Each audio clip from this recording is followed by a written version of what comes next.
Et nous sommes maintenant en direct avec Romain Blachier, élu local et blogueur lyonnais, qui lui-même était pensionnaire de ce lycée du Chambon-sur-Lignon.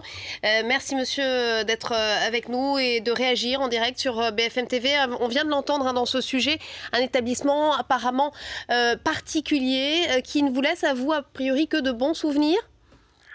Ça dépend.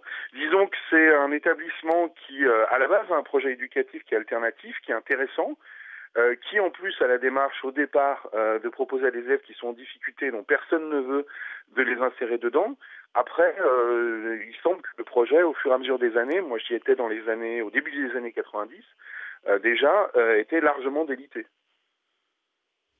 Délité, c'est-à-dire que qu'est-ce qui se passait dans l'établissement qui vous fait dire que ça partait un petit peu à la dérive? Disons que l'idée de prendre des élèves qui sont en difficulté, c'est bien. Après, il faut arriver à en faire quelque chose. Il faut arriver à pas juste les laisser entre eux. Il faut arriver aussi à ce que le projet international marche. Moi, je me rappelle qu'il y avait un racisme ordinaire qui était très très fort dans le lycée, où il y avait les élèves d'origine africaine qui étaient entre eux, qui étaient relativement distants vis-à-vis des autres, voire il y avait de la violence.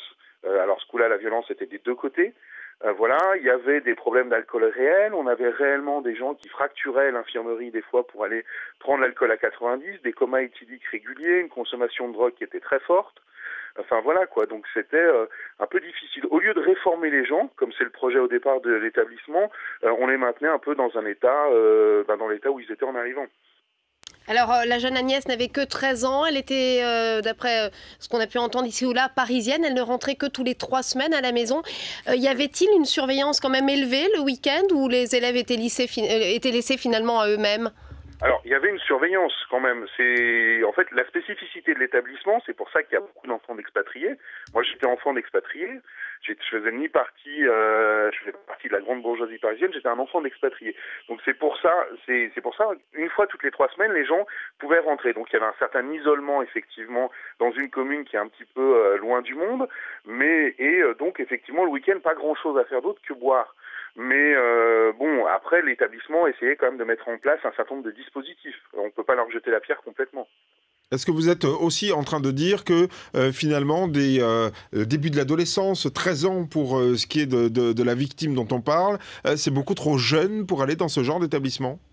Moi, je pense que c'est de toute façon trop jeune pour mettre... Enfin oui, que de toute façon, un internat complet, à part situation extrêmement particulière, c'est effectivement pas extrêmement normal de mettre son enfant là-dedans, bien sûr. Mais après, je connais pas la situation de la famille, peut-être qu'ils n'avaient pas le choix. Hein. Il y a aussi des gens qui sont dans des situations difficiles. Romain Blachier, merci. Merci d'avoir en tout cas réagi en direct avec nous sur BFM TV.